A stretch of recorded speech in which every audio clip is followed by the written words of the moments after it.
펑! 북한이 16일 개성공단 내에 있는 남북공동연락사무소 건물을 폭파했습니다. 지난 2018년 4월 27일 오전 9시 30분 김정은 북한 국무위원장이 역사상 처음으로 남한의 땅을 밟은 순간이었습니다. 이 놀라운 광경은 처음부터 끝까지 전세계 언론들이 생중계로 내보내며 지켜봤죠. 영국의 BBC는 남한과 북한이 새로운 역사를 만들었다며 1953년 한국전쟁 이후 북한 지도자가 처음으로 남한에 발을 들여놓았다 라고 설명했고, 이렇게 문재인 대통령과 김정은 국무위원장의 이동 경로를 모두 생방송으로 공개하며 상황을 자세히 보도했습니다. 미국의 뉴욕타임스는 역사적인 순간이다, 김정은이 대립의 역사를 끝내기 위해 남한으로 갔다 라고 전했고, 블룸버그 통신은 한국이 올해 안으로 종전에 합의했다 라며 속보로 보도했습니다. 트럼프 미국 대통령은 자신의 트위터를 통해 한국 전쟁이 끝나간다, 미국과 모든 사람들은 현재 한국에서 일어나고 있는 일에 대해 매우 자랑스러워해야 한다 라며 문재인 대통령의 대북 정책에 극찬을 아끼지 않았습니다. 이 기적같은 일이 일어난 날 문재인 대통령과 김정은 국무위원장은 이례적인 수준의 평화협약과 남북 경제협력을 약속하는 판문점 선언을 발표했습니다. 이 선언문에는 가장 중요한 남과 북의 소통을 획기적으로 개선하기 위해 북한은 남북 공동연락사무소를 개성에 설치하기로 했고, 5개월도 채 지나지 않아 실제로 연락사무소가 문을 열게 되었습니다. 자, 그런데 지난 13일 김여정 노동당 제1부부장은 쓸모없는 남북공동연락사무소가 형체도 없이 무너지는 모습을 보게 될 것이라 공언한 지 3일 만에 이를 실제로 이행했습니다. 여기에 북한 총참모부는 남북공동연락사무소가 힘없이 무너진 날 당일 비무장지대에 북한 군대가 다시 진출해 전선을 요새화하는 조치를 취할 수 있게 할 의견을 접수했다 라고 밝혔습니다.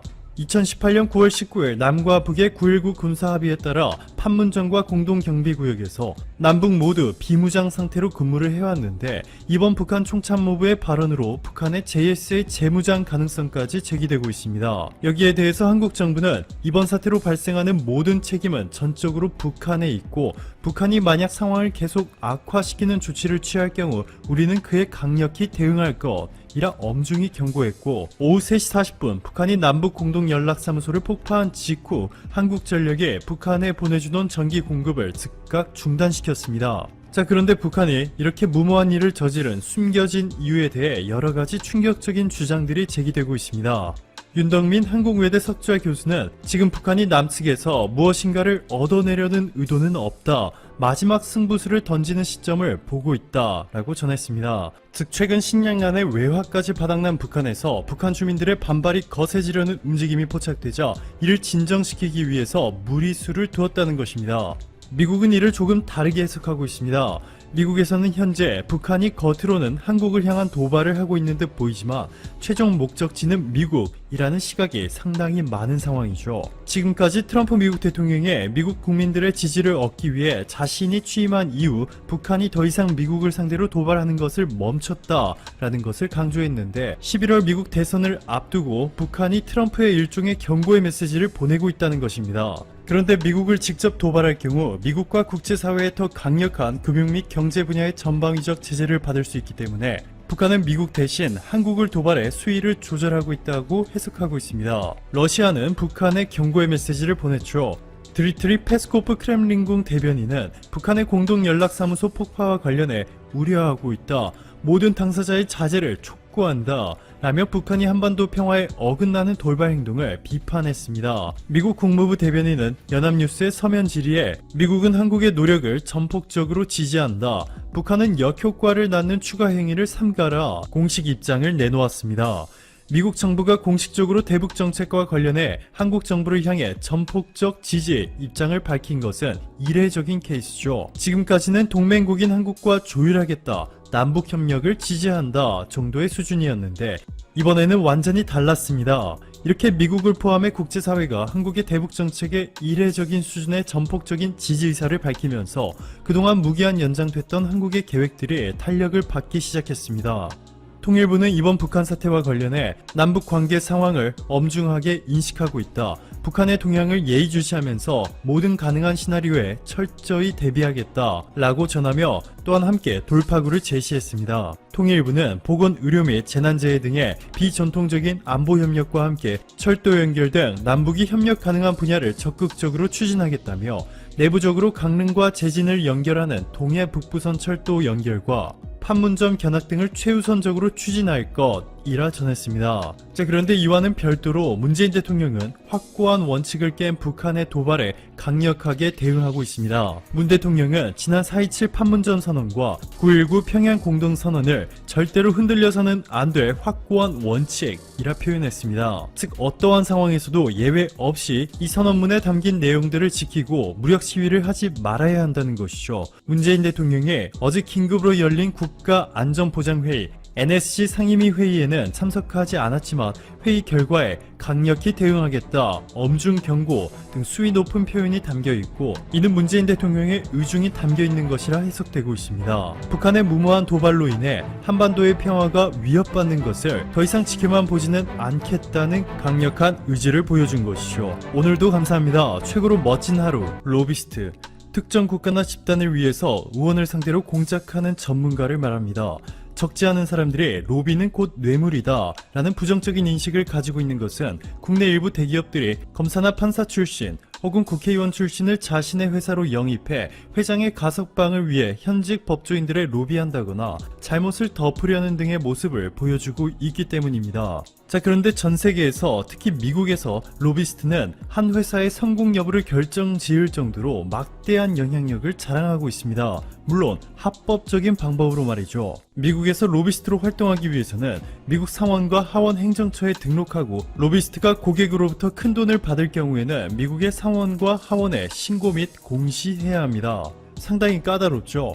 그런데 로비스트가 고객으로부터 돈을 받고 그들이 원하는 정책이 만들어진다거나 원치 않는 정책이 사라지거나 완화될 수 있도록 정치인들의 영향력을 행사하는 것이 바로 로비스트의 업무이기 때문에 투명하게 공시하도록 법으로 규정하는 것은 어쩌면 당연한 일입니다. 한국인 중에서도 미국 정계를 뒤흔든 전설의 여성 로비스트가 있습니다. 연기파 배우 이병헌과 곽도원 등이 출연한 화제의 영화죠. 남산의 부장들에서 배우 김소진 씨가 역할을 맡은 한국인 여성 로비스트 데보라 심. 사실 이 한인 여성 로비스트는 실제로 존재하는 인물입니다. 그녀의 이름은 팍 레게트.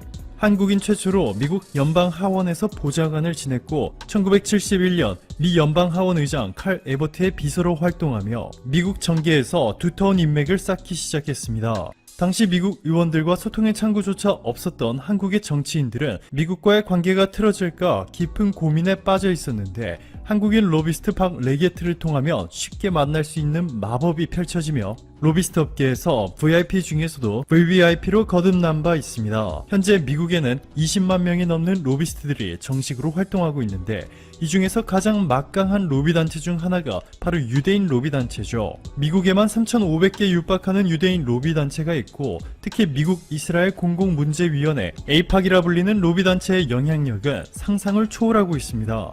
1987년 뉴욕타임스는 민주당의 머빈 다이멜리 하원 의원의 발언을 인용해 미국 정치인 중에서 의회에서 이스라엘에 대해 공개적으로 비판할 수 있는 사람은 없다고 해도 과언이 아니다 전했고 심지어 미국의 제39대 대통령이었던 지미 카터는 취임 초기에 조지 볼을 국무장관으로 내정했지만 유대 로비단체의 반대로 결국 사이러스 벤스로 교체했습니다. 미국 대통령의 인사권에도 영향력이 행사된 것이죠. 당시 후세인 요르단 국왕도 막강한 영향력을 가진 유대인 로비단체 에이팍에 대해 미국의 대중동 정책 기조는 에이팍이 설정한 틀을 벗어나기 어렵다 발언한 바 있습니다. 그동안 유대단체의 뜻에 반대한 대표적인 미국 정치인들 조지 맥거번, 폴 핀들리, 찰스 퍼시, 하워드 딘, 조지 볼, 바비 인맨 이 미국 정치인과 공직자들은 모두 낙마했습니다. 유대 로비 단체들이 공화당과 민주당 모두를 꽉 잡고 있다 보니 정당에 관계없이 이스라엘 무상 원조처럼 이스라엘에 극단적으로 유리한 정책에 토론도 없이 의결되는 것이 이미 관례가 되어버렸습니다. 자, 그런데 최근 이스라엘이 독점하던 미국 로비 시장에 엄청난 변화의 바람이 불고 있습니다. 미국 시민단체 책임정치센터가 공개한 2016년 이후 미국에서 로비를 가장 많이 한 나라 목록을 보시면 이스라엘은 3위로 밀려났고 한국이 1위, 일본이 2위입니다. 특히 문재인 대통령이 취임한 2017년 이후 한국의 대미국 로비 자금이 크게 증가했죠. 한국 정부의 로비 자금이 1년 전보다 무려 8배 넘게 늘어났습니다. 세계 최대 규모의 로비 시장이 바로 미국 워싱턴에 있는 K-스트리트라는 곳인데요. 뉴욕 월스트리트가 세계 금융의 중심지라면 워싱턴 K-스트리트는 세계 최강국인 미국의 입법과 정치적 영향력이 거래되는 중심지라 볼 수 있습니다. 이렇게 한국이 미국 로비 시장의 최강자로 급부상하면서 미국이 한국을 대하는 태도도 빠르게 변하고 있죠. 공화당의 코리 가드너, 민주당의 에드 마키 상원의원, 코널리 하원의원, 마이크 글랜턴 하원의원, 존 리우 상원의원, 에드워드 브라운스타인 하원의원 등 정당을 가리지 않고 수많은 미국 의원들이 친한파가 되었고, 그 결과 미국 최대 도시인 캘리포니아와 뉴욕에서 한글의 날이 제정 선포됐습니다. 미국 전역에서 최초로 소수민족의 언어를 별도로 기념하는 믿기지 않는 성과를 거둔 것인데요. 최근 캘리포니아주의 쿼크 실바 하원의원은 미국에서 9월 4일을 태권도의 날로 지정할 것을 발의하며 이렇게 말합니다. 태권도는 세계에서 가장 인기 있는 무술이다. 한국의 유구한 문화와 전통을 그대로 담고 있다. 태권도를 통해 심신을 단련하고 예절과 존중, 절제도 배울 수 있다. 뿐만 아니라 쿼크 실바 의원은 아리랑의 날, 도산 안창호의 날 지정 결의안까지 미국 의회에 발의했고, 심지어는 미군에서 아시아계 최초로 대대장을 지낸 한국계 미국 군인 고 김영옥 대령 기념 고속도로 표지판을 만들기까지 하는 등 미국의 한국이 얼마나 중요한 존재인지를 홍보하는데 큰 역할을 하고 있습니다. 이후 캘리포니아주 로스앤젤러스 교육청은 김영옥 대령의 이름을 딴 공립중학교, 김영옥 중학교를 설립하는 놀라운 일이 벌어졌죠. 한국이 이렇게 미국 로비 시장을 장악한 채 몇 년이 흐르게 되면 미국 의회에서는 이제 그 누구도 한국에 불리할 만한 정책을 말할 수조차 없게 될 전망입니다. 현재 미국이 몇 년 전까지 로비 시장을 싹쓸이했던 이스라엘에 꼼짝 못하고 있단 말이죠.